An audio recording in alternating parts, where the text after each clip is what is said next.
Good news, Verballers. If you hate the ads, go on out to verballers.com, sign up for ad-free episodes, bonus content, access to our Discord community, access to all of the games that we play, and if nothing else, you get to support the show. It's the best way to support our little independent operation here over at the Solid Verbal, Dan.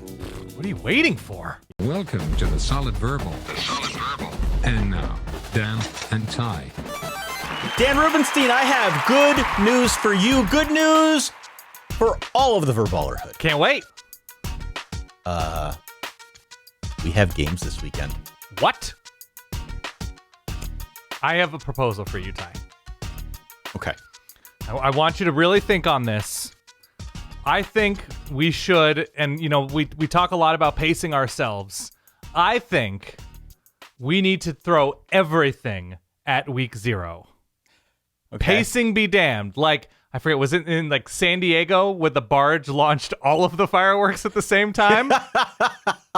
I want locks. I want guarantees. I want upsets. I want energy. I want you up at 3 a.m. earlier than your usual 4 a.m. on Saturday morning, right? I want historical data on Eastern Michigan ahead of North Dakota State. They're playing each other, right?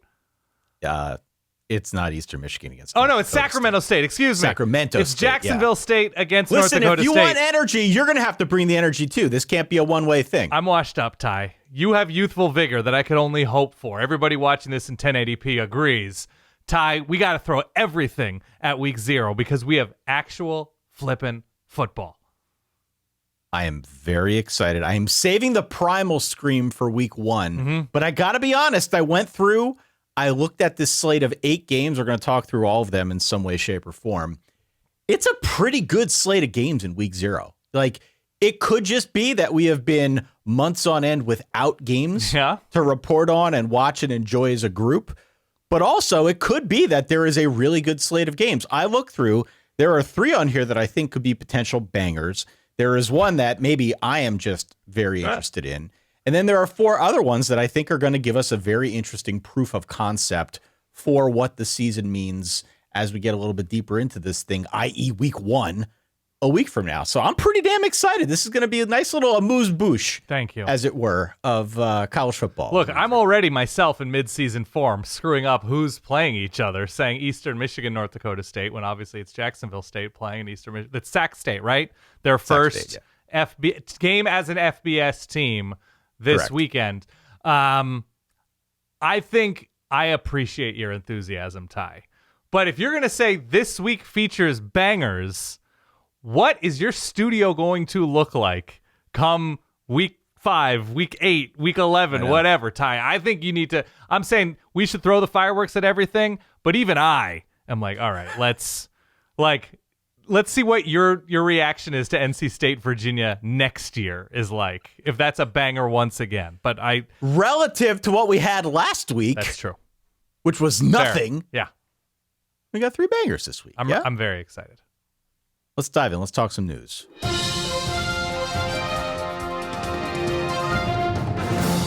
We will get to the games in a few short minutes, but as we've been very busy doing previews and interviews and all the things we usually do to get you ready for the season, we've also been sitting on a little cache of news. That's true. Things that have gone on in and around the world of college football.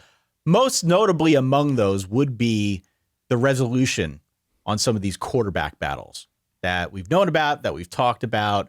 I've got a bullet point list here, like 10 different guys, all of whom won the job. We got Keelan Russell at Alabama, not necessarily a huge surprise, but they made it official. Faison Brandon is going to be the true freshman starter at Tennessee. He won the job over George McIntyre. First SEC true freshman to start an SEC game since I had seen some talk about Bo Nix. I think it's technically Ken Seals Honda at Vanderbilt was the last true freshman. Is it Honda? I thought it was in Isuzu. Ken Seals Isuzu? That's a lot of Isuzu. We need to adjust something on our compressors here. It's a lot of de-essing that might be needed. Yeah, okay, fair, but it was Ken Seals. Aaron Philo is getting the nod at Florida over Tramel Jones Jr. That was another one of those contests that went for a while. We expected Philo, but Michael Van Buren getting the nod at USF. The Van Buren boys back together. Yep. This time now for Brian Hartline as he embarks on things with the USF Bulls. Billy Edwards Jr., who we will talk about here in a few short minutes, gets the nod at North Carolina. Dylan Lonergan is your starter at Rutgers. I've got a couple other ones here that I think are very interesting. Maybe not as interesting to the Verballerhood, but it's my show. Blaze Berlowitz going to be your starter at Vandy. He wins the job over Jared Curtis, although it does sound as if Jared Curtis will get some time in week 1, if I read that correctly. Yes. We've also got a gentleman by the name of Keldrick Luster at Ball State. I bring up Keldrick Luster because we talked about him in the preview, because Keldrick Luster's vitals are very interesting at 5'10", 250, a bowling ball with eyes at quarterback. Solid, Ty. Did you see? I think I want to credit correctly here. I think it's our friend Mike Golick Jr. had a nickname for him. He either created it or passed it along. I don't know if you saw it. I saw it. I don't remember it. Beef Throganoff. Oh, perfect. That's it. It's terrific. It. Thank you, Mike. And then the one that actually caught me by surprise was Braden Atkinson winning the job, I believe, up at Oregon State. Yes. Over Malik Murphy, who has been in and around college football circles forever now, what feels like forever. Went up to Oregon State, of course, before last season. Did it work? Did it not work? I don't know. That's a longer conversation. But Braden Atkinson was the transfer from Mercer. My beautiful Mercer Bears, yeah. The Mercer Bears, yeah. And I want to say it's Wazoo's quarterback is the UC Davis transfer, so both of the returning Pac-12 teams and the new look Pac-12 both starting FCS transfers. Hope it works out for both the Cougs and the Beavs. I saw that there was some scuttle about Christopher Vazina at Clemson, not necessarily locking up that job. I don't know how much you saw. I think it's Tate Reynolds is who he's competing with at Clemson. Right. So that's at least something interesting to monitor at the moment. I don't know what's still outstanding in terms of will it be this guy? Will it be that guy? But it's great to have some clarity around those jobs. The Faison Brandon thing is fascinating, right? Especially because of, obviously who's on Tennessee's schedule. They have Georgia Tech early on, I believe. Right. And so he'll see a real team pretty early on in his tenure there. So hope it works out because it seems that his physical gifts and his ability, and his ceiling seem to be tantalizing. We'll see how quickly that works out for Tennessee, but certainly the track record is there. So yeah, Philo at Florida's great. Lonergan, I think, was expected after, he had some success at Boston College. It seemed like it kind of went away quickly when teams had seen some tape on him. But yeah, some fascinating names. If there are any other changes, we will do our part to bring you up to speed before we get into week 1. Some other news, Dan. Please. Have you been following this eligibility circus? Yes, of course. That is going on around college football right now? Yes. It's a lot. So the big name, I guess, tied up in this from a more controversial standpoint is Daquan Wright. Daquan Wright was waived by the Cleveland Browns. It looks like he is committed to play for LSU. Meanwhile, while all of that was going on, both the SEC and the Big Ten, and I would say in addition to them, Notre Dame, all have either passed rules or stated publicly that they will not be accepting players coming back from the NFL to play in college, even if they are given eligibility. Right. This has created a whole circus. It should come as no great surprise that Lane Kiffin is taking part in another circus in the span of a calendar year. Before the first game, yes. Before the first game. So now we have a very interesting situation. Frankly, I don't know where it's at time of recording. Frankly, I am afraid to put anything on tape at time of recording because every time I look, it feels like something new has come about with respect to this whole NFL player thing coming back to the pros or coming back to college to play for one more season. So we're just going to have to wait and see if, in fact, Daquan Wright suits it up with LSU this year, whether or not he's allowed. Again, it changes every 24 hours or so. It has certainly sparked a much broader discussion about where college football is at. I saw some people online commenting about, we finally found rock bottom. It seems most people are agreeing that this should not be a thing, and we need to try and nip this in the bud. But for sure, there will be much more to follow on this one. Again, the name is Daquan Wright. Yeah. Waived by the Browns. So, yeah, there's there's a lot here, and there's a lot sort of going on all over the country because there are certain players who got a temporary relief injunction type situation, temporary relief order, the type of injunction. Again, my legalese may be completely backwards. TRO, yep. TRO. So there are certain players from 2022, now that the rules have changed, that you have 5 years to play 5 years, that, obviously the class of 2022, this would be their 5th season, if my math works out. 2, 3, 4, 5. 2, 3, 4, 5, 6. So we have the situation with Daquan Wright, and he had signed an NFL deal, right? He had signed a deal with the Cleveland Browns. And then you have guys who did not sign NFL deals who have gotten injunctions and court rulings. And I think one of them is Junior Tuihalamaka, who was a Notre Dame rotation defensive end edge type player. He was not a star player for Notre Dame last season. And so now he's hit the portal and is going to LSU. You have Xavier Harris. You have, I believe Texas has a guy, Thomas Castellanos' name has come up, whether or not he would actually start for Texas Tech or not. I don't believe he signed an NFL deal. So there's the parsing situation, sort of related, but like Stephen Daly and Kellen Wyatt are trying to return to Indiana, but a judge recently sort of, I think, stayed the NCAA ban, and they are, again, my legalese is probably backwards. The NCAA doesn't want them to play. A judge agreed with the NCAA's attempt, at least temporarily, and they have been ruled ineligible as of a few days ago. So they are currently able to practice, I believe, but not play in games for Indiana as of time of recording. Everybody getting this at home? Are you glad we brought this up? No!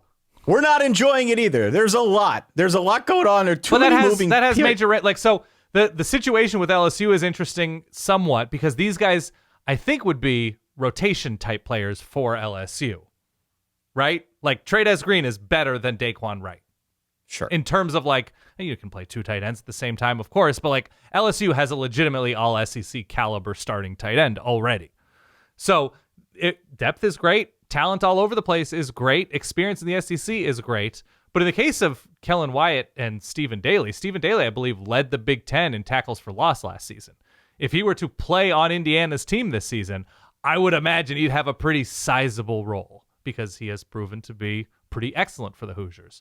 So different situations, different injunctions and lawsuits in different states and different team situations everywhere. Here's my bottom line. Whole thing is a bummer.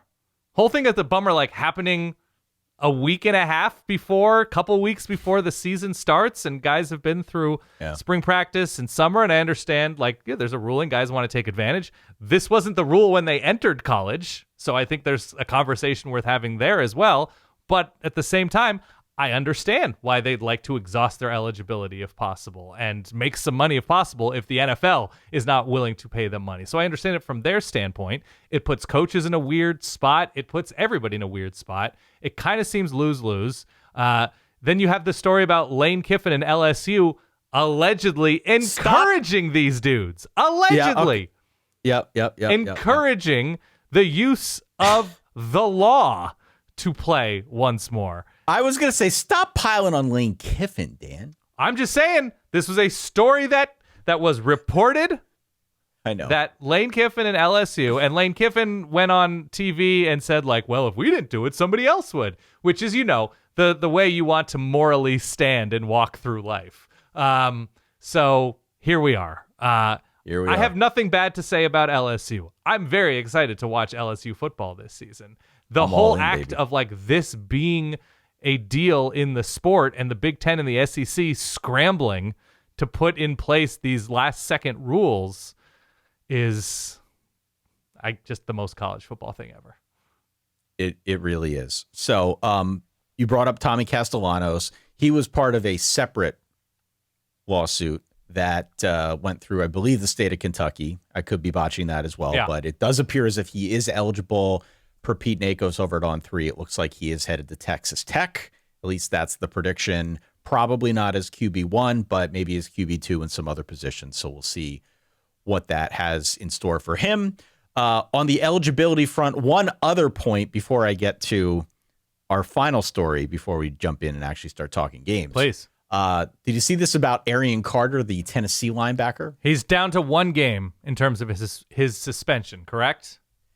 Correct. So the reason why Arian Carter was suspended for 2 games is because his agent paid for a $427 flight after he declared for the NFL draft. After that, he ended up withdrawing his name to return to Tennessee. He reimbursed his agent, but the NCAA suspended him anyway. Right. So kind of caught up in this whole big circus about eligibility is this, which to me feels like a bit of a ridiculous suspension, to say the least, especially given what else is going on around college football. But at least they reduced it to 1 game, and hopefully he'll be back out there before long. I kind of think that's a crappy ruling. Yeah, but, he did the right thing, right? He did everything he could to say, like, okay, let me be above board and let me, try and make this right. And the 2-game suspension kind of seemed like BS, and I think those were the letters that Josh Heupel chose specifically. So now he will be back for the aforementioned Georgia Tech matchup. Correct. So that's good. I think that's a good eligibility story. Yeah. The final news bulletin, Dan, did I mention that Lane Kiffin's been caught up in a circus here? A little bit, yeah. Ole Miss supposedly swept its football building for bugs after Lane left. It was stated that comment and that reporting was overstated in terms of how seriously they swept for bugs. But I will be clear, as far as I can tell, when they said that comment was overstated, they didn't say, yeah, that was a joke and completely false. They didn't say that. They just said, oh, it was sort of said in jest, but it sort of overstated the seriousness of it. But also, they swept for bugs. They swept for. They definitely were checking underneath desks. And it was something like, you don't know Lane Kiffin like I know Lane Kiffin, right? That was one of the quotes. So if Lane Kiffin is caught up in some sort of Mission Impossible surveillance operation, the sport would melt down on top of all the other Lane stuff.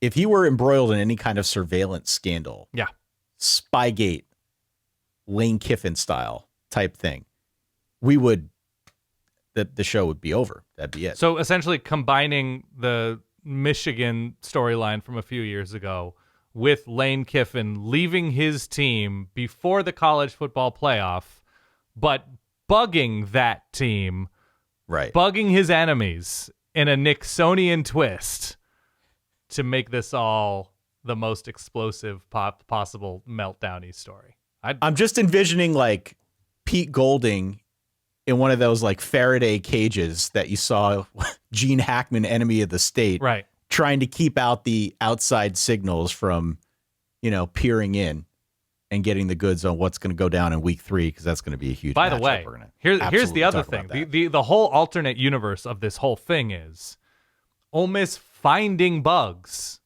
not saying anything. Oh, and trying to work this against Lane Kiffin. Like, you remember like the sort of attempted sabotage that Mike Leach had when he was the Oklahoma offensive coordinator, and throwing down the fake laminated like play sheet of the opening drives or whatever ahead of Red River, and it confusing Texas briefly before they stomped Oklahoma. I imagine that if Ole Miss really wanted to, Lane Kiffin seems like the absolute perfect, I don't know what like college football fishing or catfishing potential we have with Lane Kiffin here, but in terms of a mark, I don't think it gets better than Lane Kiffin.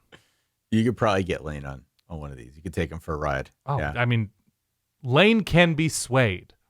So I think it would have been incredible that if this story were to come out after the fact and we saw like a 77-14 Ole Miss win over LSU, but a boy can dream. Should we do it, Dan? Let's do it. Dan, time, help. I need picks of the week. The siren call of a week of college football games. Ooh. Yeah, buddy. The hair's standing up on the back of my neck. We got 8 games here that we're going to talk through. Some more than others, but all of them at least a little, because we are excited. We are celebrating that we actually have football to talk about. Yes. No longer do we need to invent things to talk about. We have games that we can talk about, and it starts at high noon on ESPN this Saturday. It is the game that they are playing over in Dublin at Aviva Stadium. TCU squaring off against North Carolina. They are a 7.5 point favorite at time of recording. You may recall these two teams played last year. TCU crushed them by a 48-14 score. That was after North Carolina scored on its opening drive in the Bill Belichick era, and Skip Bayless took to the Twitter sphere. I've seen enough. To declare that North Carolina had a national championship caliber offense. Yeah. Do you remember the halcyon days? Yes, absolutely. It was a brief, memorable moment in time.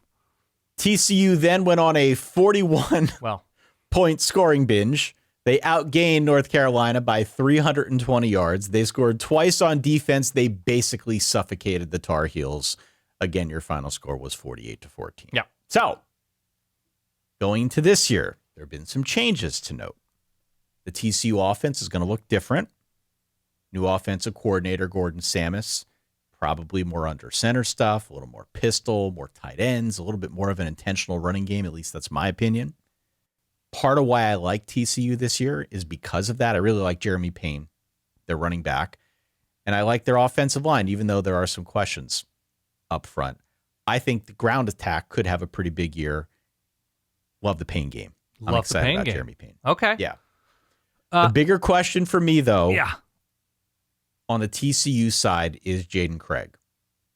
And we talked about it in the run-up to this game, in the run-up to this season.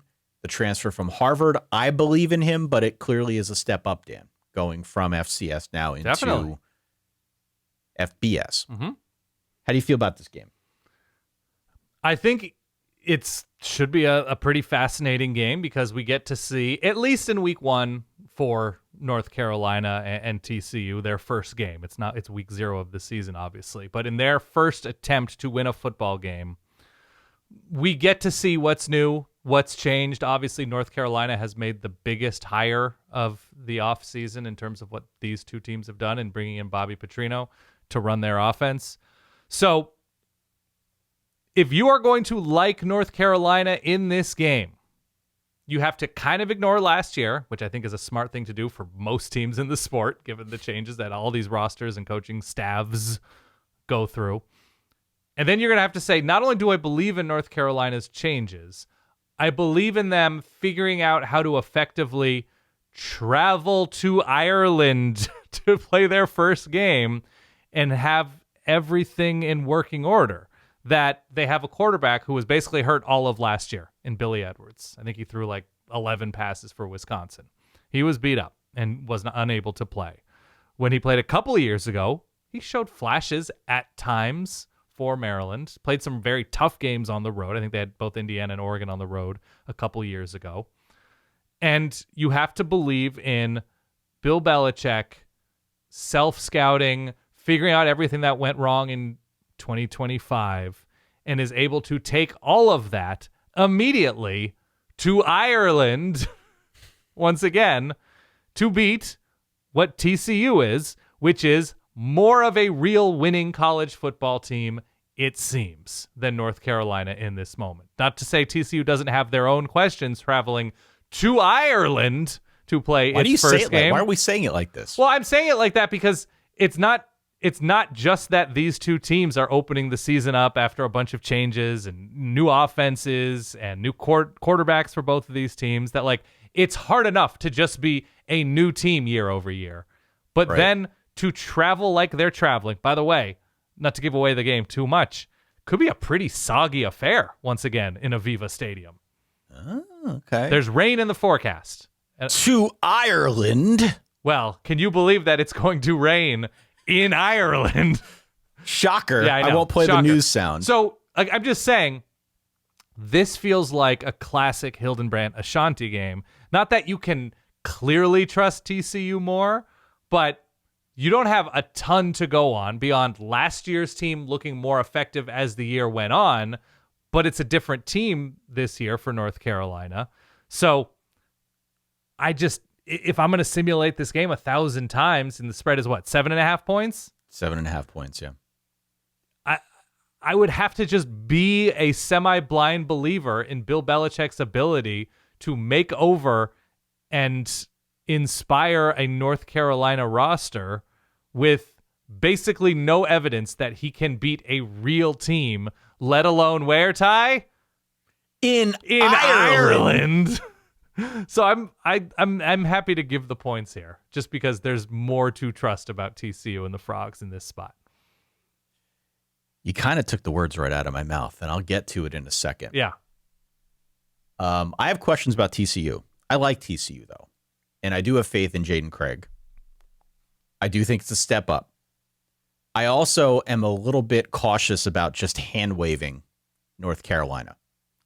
I'm not hand-waving. Because I still think the Belichick defense, as we saw a year ago, I think the Belichick defense has some juice. Okay. I think they're going to be better on defense this year. I think for a good chunk of the season, there's a decent chance that the defense is going to carry the team.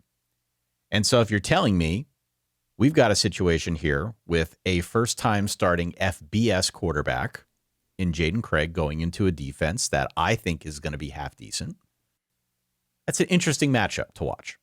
I also think North Carolina is going to be better on offense. Speaking of trust, Same. I actually trust in Bobby Petrino, words that have never been spoken. Yeah. I trust that Bobby Petrino is going to be able to reassemble this offense in a way that makes it a little bit better. Like Billy Edwards Jr. is an upgraded quarterback. I really like Damon June, the running back. I think Petrino is going to find a way to make these guys better. He's going to put in a lot of quick game and RPOs and stuff that puts Billy Edwards Jr. on the move because he's good at that. Yeah. Certainly not the strongest arm quarterback.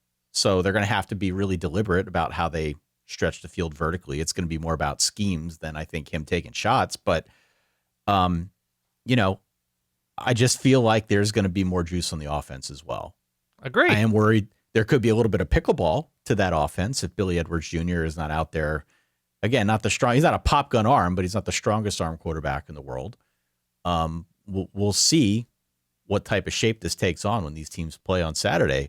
But I don't know. Like Vegas is expecting a one-score affair. I'd also add that these games in Ireland, and you know maybe the rain has something to do with it this time around, but they tend to go under. Not always the highest scoring affairs. We've seen some really good games in Ireland. I've got TCU winning, but I don't have them covering. Okay. I think it's something like 24-17. Okay.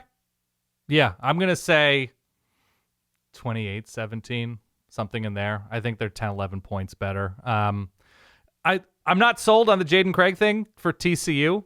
I just think there is an interesting enough track record and more around him at TCU to set him up for success.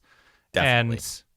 I agree with that. I do keep saying the like in Ireland thing, but there is something about not only is it like their first game of the season, but like to me it feels like and it seems like a lot goes into from like an administrative, like when are we getting there? When are we doing the walkthrough? Like there has to be kind of a good deep understanding of where you are as a program to be able to weather that kind of unique situation. And Sonny Dykes has just been through more as a college coach and has built up a roster and is more familiar with his guys and at least some of his position coaches and coordinator situations. That like, I just feel like they're going to be better prepared to succeed than North Carolina. And so could see North Carolina starting Makes quickly sense. again, could see all sorts of encouraging moments for North Carolina. I'd be terrified if I'm a North Carolina fan that everybody's going to be watching this game. Don't screw it up. Don't screw it up. Don't screw it up. So it's nerve-wracking, but yeah, I think I'm just trusting more about the TCU ceiling right now. Let's move to 3 p.m. Eastern time. This one on NBC. It is San Jose State on the road at USC. The Trojans are a 38.5-point favorite. It's a big number. Yeah. Just to remind people for where we're at, USC went 9-4 a year ago. They were 7-0 at home. San Jose State went 3-9. They were 0-6 on the road. This game is on the road. No one is expecting San Jose State to beat USC. But I do think that we've got some points of intrigue here on the USC side in particular. We voted them 9th in our AP poll. We both clearly agreed that this is going to be a pretty good team. Yes. It's going to be a team that's to some extent at the mercy of its schedule, but there are definitely points of real intrigue here that I think require us to watch on Saturday afternoon. Like, I don't really give a rip about the final score. I care about Gary Patterson playing defense, or him getting USC to play better defense. Let's pull on that thread. Is Gary Patterson like an obvious 3 technique? Is he a run stuffing linebacker? I would love to see Gary Patterson out there playing defense, but my hunch is that his eligibility has been exhausted. Yeah. I want to see what his defense looks like, and I want to see nobody get hurt. Yeah. Beyond that, Jade Mayava with his wideouts. Does anybody step up? And beyond that, they lost their center for the year. Is there any kind of confusion or communication issues up front along the line? Yeah. Anything that we can take with us as we move now into week 1 and deeper into the season. But this should be a win going away for USC. I just want to see how smooth they look in the process. I think that's all reasonable. They have 4 games before their gauntlet. And so they are also down, I believe, Jakeem Stewart for a little while, but he seems like he'll be back. He was a rotation but flashing freshman defensive lineman last year, and I think he's been counted on to be a big-time playmaker this year up front. So they're without him. I think you nailed it. I think a bunch of it's going to be, look, they're going to win this game 65-10, right? There's no universe in which I think San Jose State covers in this game. Jade Mayava should be basically automatic against this defense at home. I think a lot of USC fans are looking forward to seeing which new names are getting snaps and are flashing in those snaps. There's freshmen on both sides of the ball, or first-year starting types or contributor types who didn't really play last year, especially when you look at receiver. It's who's getting the reps, who's getting in, and how organized they look in this new defense. And so, I imagine this is going to be a 50-point USC win. And, on top of, what you mentioned with San Jose State and losing on the road and going 3-9, they did lose their starting quarterback in addition to Duke. You didn't mention that in the new starters, but yeah. San Jose State has to replace their quarterback, Walker Eget, who is, as you said, going to be the starter at Duke, in addition to their top rusher and their top 4 receivers. Yeah. So, there's going to be a nice little opportunity here for USC to ramp things up on defense, and it's going to be one of those years for San Jose State trying to pick up the pieces and reassemble with a new cast of characters. Yes. I've got this game at 55-14 USC. Yeah, I mean, I think I have it at 63-13. If I said a 50-point win, something like that. I'm curious to see, by the way, it's just speaking of seeing the guys and the number of reps, or if they're even getting reps at all. Jontez Williams, who has been limited all off season long, coming off of, I believe, a torn ACL that he suffered early on in the season last year for Iowa State, and he was one of the big portal grabs for Lincoln Riley and the Trojans. What does he look like? Is he even, playing in this game, or are they sort of making him sit out a little bit more to get as healthy as he can? Because look, the secondary took a hit after last season. They brought in new guys. They're going to be counting on some new guys, including Jontez Williams, because the schedule does get real in a few weeks in terms of the passing attacks they'll be facing. So we'll see what the pass rush looks like. I suspect it's going to be incredible against San Jose State, because after all, Ty, the USC championship window, we all agree. And my guy Scott does as well. So 63-13. I think Jay Mav is going to look terrific. The window is open. They get healthier running back when Wayman Jordan got hurt last year, and so he'll be back with King Miller. It's great. Window is open, Dan. Window's open. 3:30 ESPN. A game that was originally supposed to be played in Rio de Janeiro. Mm-hmm. NC State is playing this one at Virginia. Virginia is favored at home now by 5.5 points. I never got the full story on why they pulled the plug and moved this one back stateside, but I was getting some real Firefest vibes. At some point, I'm assuming we'll get the full story, but they just very quietly pulled the plug and moved back to Charlottesville. I think it was probably a ticket situation, that perhaps the tickets weren't moving as quickly as possible. They may have mentioned something about the turf on the field, because I think it was the Rio turf that the NFL had some issues with. But yeah, it didn't work out. There were concerns. Work out. These teams did play last year. It was a fun game. NC State won it 35-31. They were trailing by 10 at half. This is a game that featured over 900 total yards. UVA ran for 257 on the ground, but then NC State scored touchdowns on their first three drives, it says here, in the second half. Ended up sealing the game with an interception in the end zone. I have no idea how to feel about this game. Okay. Next game. I mean, I'm really on the fence with this one. Okay. Can you provide some clarity, please? This is your cue to maybe help me. There are things about both of these teams that are encouraging and facts to enjoy and like about NC State going into the season and Virginia heading into the season. But there's obviously good reason when you look at NC State's defense last year. What Virginia didn't lose a ton, but they're moving from a quarterback who seemed a little bit more dependable than where they stand right now with Bo Pribula.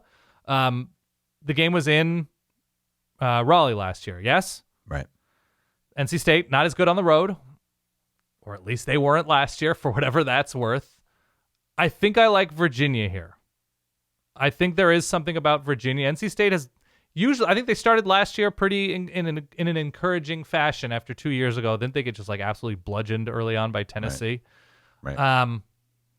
I think I like Virginia here. I think I like the continuity of Virginia. Last year's proof of concept that it's at home. I tend to favor home teams in week 0, week 1, just because I think comfort goes a long way when there is so much uncertainty. So I think I'm going to go Virginia here. I think right now NC State appears to need to win on the arm of CJ Bailey. Right. And they were a very explosive team last year at times. I just think I trust if your starting point for Virginia is a good proof of concept on defense and a lot returning on a good offensive line, I think I like their starting point a little bit better. I think NC State's going to have a decent season, but in this spot, I think I like Virginia by a touchdown. I think both teams are going to try to run, and I see this one devolving into some sort of ball control affair that probably swings on a few big plays that flip the field. I think those big plays will come when NC State's on offense. I don't know if it will be the NC State offense creating the plays, though. Right. And to that end, I am watching to see if CJ Bailey, who is clearly the more proven quarterback in this matchup, can hit a few of those big plays through the air against a really good Virginia defense. The reason I say I don't know if it's the offense creating the big plays or not, it could be a Virginia defense that is forcing mistakes, forcing some turnovers. This is an NC State team that has not necessarily been the most dependable, even though they've been a pretty good team over the years. Right. So I'm just curious to see what that looks like. You may recall when we talked through NC State in our preview, we mentioned how they certainly put a premium on building their offensive line, maybe not as much in the wide receiver room. We had a bunch of people comment, and they were like, listen, you don't understand. They went out, they got guys that CJ's played with before, that he knew back in Pop Warner. Great. Like, I like this team too. I've already said they're kind of my pet ACC team. Yeah. But can those guys get open against a good defense like Virginia? That's what I'm waiting to see. Yeah. That's what I'm waiting to see. And I think if they're going to win, that's what's going to need to happen. So, fascinating matchup to me. Like, I like the same things about Virginia that you do. I think in the preview, we called them Iowa East, right? Offensive line and defense. Don't know how Bo Pribula fits in. Don't know if they've got enough skill talent around him. Bo is certainly not the same kind of quarterback as Chandler Morris. Right. But I like him. It's just going to be a little bit different. I think this is a close game. I think this is a fun game. I've got 27-20 NC State because, of course, I've got NC State. Why not? Yeah, we disagree. Yeah, there's something about, look, last year was last year, this year is this year, but I do look to certain elements of where Virginia was able to succeed, especially on defense. They were incredible at preventing those big pass plays on obvious passing downs. They were the number one team in America on passing down play explosiveness allowed, if that's at all a big deal to you. Their pass rush was terrific last year. And so in terms of recent track record of development and execution. Virginia's defense, really good place. Now, obviously, NC State, with even those stats, NC State beat them last year early. So there is something to be said about NC State's quality, which I think is absolutely there. I have Virginia winning this one 31-23. 5:30 on CBS Sports Network. We've got Jacksonville State squaring off against North Dakota State in the Fargo Dome. In Fargo. And hell yeah. Hell yeah. Yeah. North Dakota State is now up to a 7-point favorite at home. This will be their first game in the FBS. They went 12-1 last year in their final season of FCS play. They were dominant most of the year. They lost by 1 in the playoffs. Now they're making the move up into FBS and presumably are one of the teams worth monitoring in the Mountain West. I think so. I'm with you. Is there a team in the Mountain West who you're just like, I'm not monitoring them? You won't catch me naked monitoring them. No, I monitor everybody. Continue. We've been to the Fargo Dome. It's terrific. That place is going to be friggin' loud. Mm-hmm. I like North Dakota State here. I like them at home. I think their home field advantage is going to be felt enormously throughout the course of this year. I don't know if teams fully have baked that into the cake here, but North Dakota State, I think, is strong enough on both lines. I do have questions about what the rest of the team looks like, notably at quarterback and at the skill positions. But I think the strength of their lines will be enough to take them a pretty good ways through this season. I'm with Jacksonville State has a dual threat running quarterback in Caden Creel, but they did lose Cam Cook, who we talked about going over to West Virginia with Rich Rod. So a lot's going to come on Caden Creel. Did I say Cameron Creel? Caden Creel. Yeah. To see whether or not Cam he Cook can move correctly. Yeah. Yeah. A lot will be on Caden Creel to see if he can move the ball against what should be a good enough Bison defense. A Bison defense that, by the way, was averaging something like 74 yards per game on the ground. So it was a good rushing defense. We'll see what they can do now with the new cast of characters jumping up a step. But I feel pretty confident that they're going to win and cover here, especially in the Fargo Dome. I've got it at like 31-20 Bison. Okay. That's fair. I think I'm with you. I think North Dakota State, it's a comfort thing. With as much new as there is for North Dakota State, that they're at home against an opponent who was obviously good last season, but they weren't nails at any one element of things, especially in conference play. Whereas I think there is something with North Dakota State and the continuity and the culture and the program strength. I'm going with the Bison at home to cover in this one. I think Jacksonville State will have a good year, and they have become an impressive program. I like Jack State a lot. It's under the other really Charles Kelly, previously Rich Rod. I think North Dakota State is stronger here. The other new FBS team plays at 6:30 on ESPN Plus. It's Sacramento State on the road against Eastern Michigan. Eastern Michigan now a 10-point home favorite. Eastern Michigan brings back a lot. It's really the tale of two cities here with respect to returning production for whatever you make of that. Eastern Michigan brings back 62% of its production from a year ago. If you look on the Sac State side, a lot new, but notably only 21% of their offensive production is returning. They're going to be led by Carson Conklin, who is their quarterback. But I feel like there is just so much different, including the coaching staff. I like Eastern Michigan here, like 35-17. I'm watching to see how their defense holds up because they could stop. I was going to say they bring back so much, and their defense was so bad last year. It was so bad on the ground last year. So can Sacramento State run the ball against that type of defense? Will the defense be better? That I think is sort of the game within the game. But bigger picture, I am not liking Sac State's chances here on the road against a team that is going to have its fair share of veterans. So, like I said, 35-17 for me. I'm going to take the points. I'm going to take the points in this one. I'm not confident in these defenses. I think it's going to be weird and ugly. I'm happy to take, now that it's up to double digits, I think there's value there. 7 p.m. on the C-Dub. Yeah. New Mexico State at Florida State. Florida State favored by 30.5. Yeah. 31, something. They'll throttle in that neighborhood. Yep. You may recall Florida State opened up last season by beating number 8 Alabama by a 31-17 score. Yeah. Yada, yada, yada. They finished 5-7. That did happen. Can confirm. Yeah. They're gonna rip New Mexico State apart.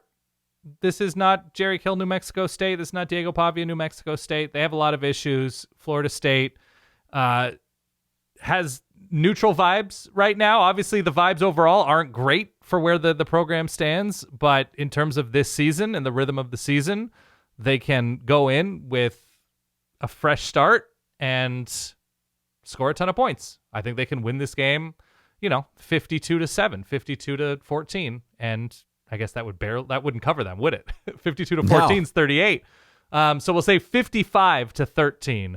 Just to be clean with it, I think Florida State will be in a good spot. There's enough to like about both sides of the ball for Florida State. Not love, but in this spot, I think they're going to be all right. Yeah, I've got 45-10. It wasn't that Florida State couldn't move the ball. Sorry, it's 30.5, so they would have covered that. Continue. They would have covered. There you go. Florida State could move the ball a year ago, but it was turnovers. It was stuff in the red zone, the mistakes in the close games, stuff like that kept popping back up. So, I know I said in the preview that I was 80% of the way out on Florida State. I am still hedging a little bit because there are aspects of this team that I really like. My guy this year is Usman Kroma at running back. I love that guy. Okay. Who I think could really be a force. Deuce Robinson. I think we voted Deuce Robinson on our All-American team. Yeah, he is of that caliber. Yep. Out wide for Florida State. Just a big dude who's going to be a force this year and probably moving forward in the NFL.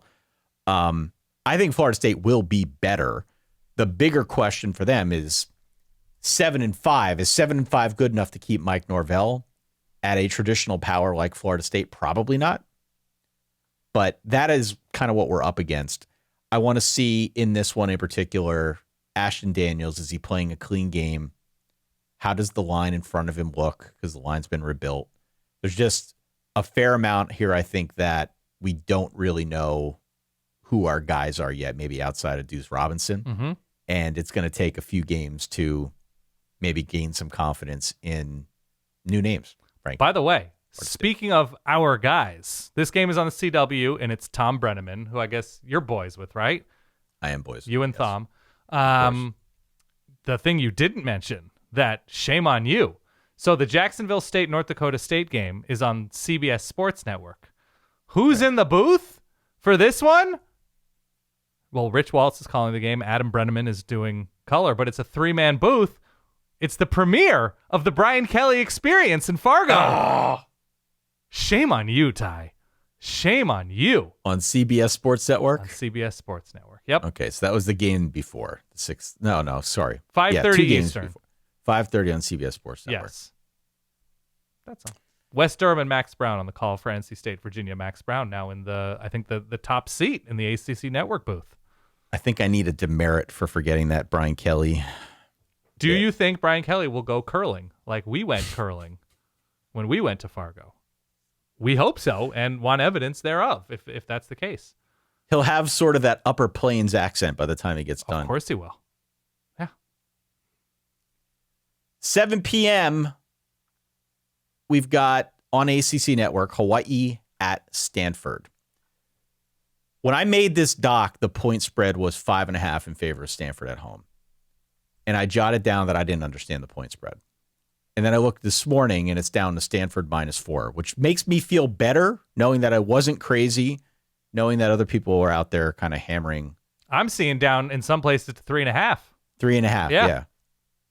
I still think 4 is too much if it's even there at this juncture. Right. They played a year ago, for whatever that's worth to you, because there's so much new on the Stanford side in particular. But Hawaii won that game 23-20 on a 38-yard field goal, but it was a fun game. Like, had a bunch of lead changes. Stanford had a 20-play drive in the fourth quarter. Yeah. And then Micah Elahado, the starting quarterback for Hawaii, led a game-tying and a game-winning drive down the stretch. 23-20 again was your final. Hawaii's got the better offense. Hawaii should be able to throw. I know this is a new regime and everyone likes Tavita Pritchard. Right. But this was the worst passing defense in the nation a year ago. Even with a new regime and better vibes and different coaches and different players, stretch to me that you're going to be able to fix that overnight. So that's a great sentence. Look, thank you. The pass defense was bad last year, but with all new coaches and all new players, I still don't like them. I still don't. No, because, I get it. But here's why I say that. You're right. We read all these preview publications and whatnot, and hope springs eternal. Yeah. New vibes. New philosophy, sure. New scheme, new players, new everything. Yes, but also you're not going to be able to fix that overnight. They're 136th. So TLDR, Micah Elahado still going to be able to throw the football. If we see a jump from Stanford, I think it's on offense. I think they can definitely run on Hawaii. Their starting quarterback is Davis Warren. I am not expecting Davis Warren to go out there and throw for 350 yards. I think it's going to be a lot of handing off to Micah Ford. I could see this being a really good game, just like it was a year ago. A question to me of how much defense we see, really, on both sides of this. So I'm taking Hawaii. I think they went outright. I've got them something like 27-24. This should be a good game, though. Like, there's a reason that point spread's going down, because everyone else is seeing it, too. This would be a fun game to watch at 7 p.m. on ACC Network. Which side of this one are you on? I think I'm on Hawaii as well. I'm not positive that they actually win this game, but there has to be so much trust in the unknown with Stanford, even though it is at home, and Hawaii is, even though it's close in terms of like, it's very close to the state of California compared to other states. It's still a haul.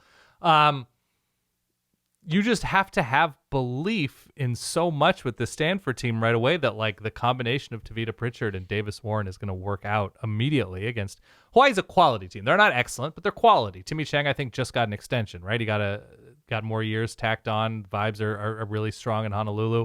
I don't trust Stanford in this moment. And here's the other thing too that bothers me about liking Stanford, at least this week. I can understand why Stanford would improve as a program over time.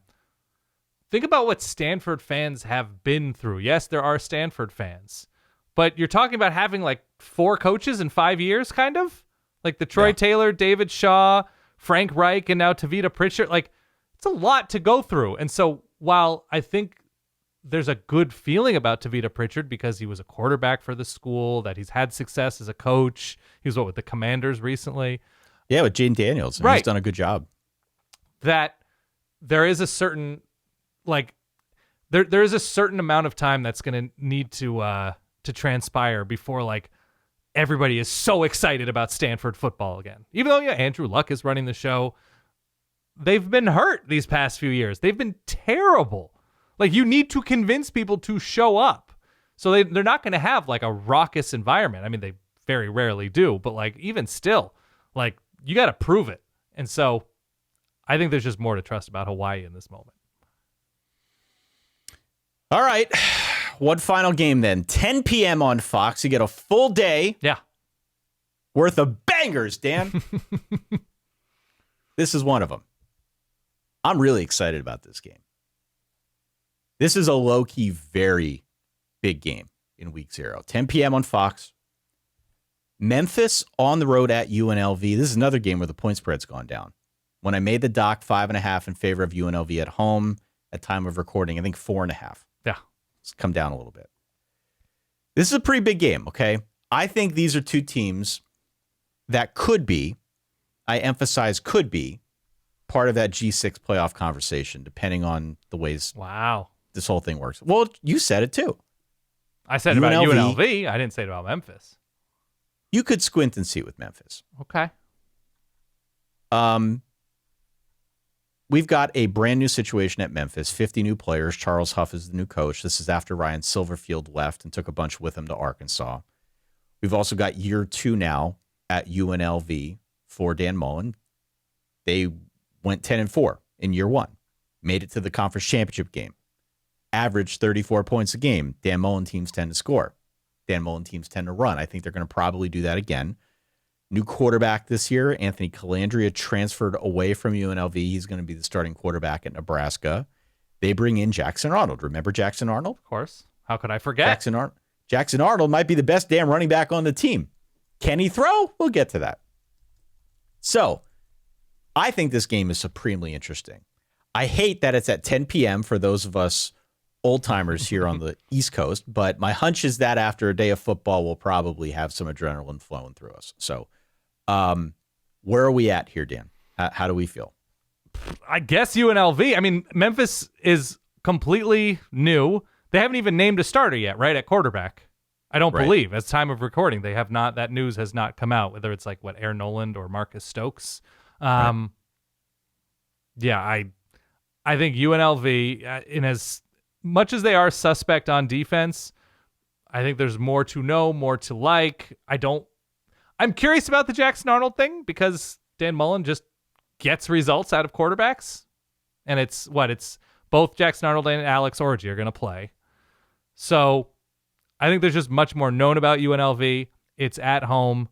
I think it's going to take a little bit for Memphis to get its sea legs under it. So what's the number again? The number is 4.5 in favor of UNLV. It's a weirdly low line. I thought it might even be higher, but if there's not a ton of confidence in the UNLV defense immediately being solved and fixed from last season, I'm still going to take UNLV here. I think they win this game 37-27. We know what we're getting from UNLV. Yeah. And that's what I kept coming back to. We don't know what we're getting yet from Memphis. I like their new offensive coordinator, Kevin Decker, who came over from Old Dominion. If you are a Memphis fan, you're used to seeing a spread offense that incorporates some no huddle. Get used to seeing much wider formations and playing at a much quicker pace because that's Kevin Decker. That's what they're going to do.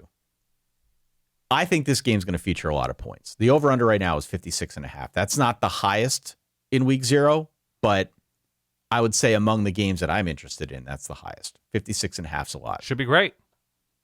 I'm on UNLV here. I was really close to picking them to make the playoff over New Mexico, but I like UNC. I like New Mexico's schedule. I like their quarterback situation. If I like he's their playing, defense. yeah. Yeah, if Jack Lane is healthy. Yeah. I tend to like that a little bit more. I'm not sure about Jackson Arnold. I don't know if he's going to pop, but I think he can run. And I think in a game like this, certainly in a system like this, Jackson Arnold's in a good position to succeed. I also think in this one, they're going to run a lot with Jaden Thomas. And they're going to be able to control the football a little bit more than Memphis, assuming they don't give up a ton of big plays. And that is a big assumption given what we saw a year ago. I have them winning in a fun game with a lot of points, 38-30. Okay. So there is hope that Jackson Arnold on some level is the new Anthony Calandria or Matthew Sluka or Haj Malik Williams. I liked him. He was good. He was fun. He was really good. I don't know, man. I hope it works for Jackson Arnold. I've been rooting for Jackson Arnold ever since he came out of high school. Yeah. And it seems like it's been one thing after another. You can clearly see the potential. You can clearly see the flashes, but we just haven't seen the consistency. So if he's going to succeed anywhere, given his skill set and what we know he can do as a runner, it would be at a place like a UNLV. I'm taking NFL stuff and throwing that out the window. Right. But just as a college quarterback that could be productive and successful and help a team to get to some meaningful games, Jackson Arnold's probably in the right spot for that. I think this will be a fun game, and I think this will be a nice early test for both these schools. We kind of don't know what we're getting with Memphis. Yeah. Right? We have proof of concept with Charles Huff doing it elsewhere and, some of the names that he's assembled. But, I think we trust to some extent that he'll be able to do that again. I just don't know if he's going to be able to do it on the road week 0 at a place like UNLV that should be able to put up some points. Yeah. Okay. That all makes sense. We agree. 8 games coming at us here in week 0. As we said at the very top of the episode, going out to verballers.com if you want to support what Dan and I do. We are an independent operation over here. Your support truly goes a long way. We're going to have people chatting it up all day long in the Discord server, talking through these 8 games in week 0. As I said, as sort of an appetizer to get us started and get things moving for week 1. We've had a bunch of new people sign up. If you want to be part of the community, if you want to support what we do, if you want to play in our games via our brand new Verballer portal. We've been doing a lot of work here in the offseason trying to cater to the community, and we'd love to have you with us throughout the course of this 2026 season. So check it out, if nothing more, verballers.com, VERBALLERS.com. You also get the ad-free episodes, the bonus content, the works. Everything we have to offer, everything more that we have to offer, we put out there at verballers.com. If that's not for you, please rate, review, and subscribe. That helps too. Okay, so even if you're not in the market to do the subscription thing with the Patreon, that's cool. Rate, review, subscribe. It goes a long way as well towards helping us out. And if that's not for you, Ty's always open to receiving a foot massage. Not like a dainty one. Like, he likes it when you really go for it. So, I don't know. Get a hold of Ty and figure out a time you guys can meet up. That's not entirely true. You like a foot massage? I don't like when you really go for it like that. Oh, really? I have very sensitive feet, yeah. You have sensitive feet? I do. Have you used a foot massager before? I have, and it caused my feet to swell up. Oh, man. Ty, it was too hard. You're falling apart. Yeah. I'm in my elder years here. This is what we got to deal with. Before we started the show, Ty said, the only thing that I require, we got to end this show with feet. And this is what we did. I came through on my promise. All right. So what's your watch situation this weekend? Couch, TV, maybe for some of these games on a little bit of a delay because kids' sports are starting up, and I'm just trying to like institute a strong culture in this household, and so I love showing up and watching my kids participate and dominate whatever they're going to do. So that's what's happening this weekend. When there are larger games in those like 11 a.m. local, 12 a.m., 2:30, 12 a.m., 11 a.m., noon, like I will be watching some of those, or basically all of those live. Sometimes it's on a phone, on a soccer sideline or a flag football sideline. But this weekend, a little bit of delay for sports. The sun is still out, but I'll be watching all of them, by myself on a couch, eating something probably boring for week 0. I am fired up, baby. I'm ready to go down here in the lab. I'm gonna be watching all day long. Yeah, I got the day to myself. Solid wife Kate's not gonna be here. Where's the missus off to? Me and the pups just gonna be watching football all day. It'll be fun. Okay. Is she like going parasailing or something? Is she doing something fun with her time? All right. I hope so. Get away from me on game day, man. And I say that lovingly. Yeah. I'm probably not fun to be around. Okay. Oh man, but you get Brian Kelly. I do get Brian Which, Kelly. by the way, you know what? We're quick to rag, and that's okay. There's a time for ragging. I'm telling you right now, he's going to be very good at that job. He loves talking. He will be he's always been very good at talking. The problem has always been, does he mean what he's saying? What's that level of authenticity like? That's the problem with Brian Kelly. But as an announcer doing like these transactional type things as he's getting from first to second down and explaining things, he's going to be very good at that job. He will be. Here's where I'm going to credit him. So Brian Kelly is an A-list coach at Notre Dame, takes another A-list coaching job at LSU.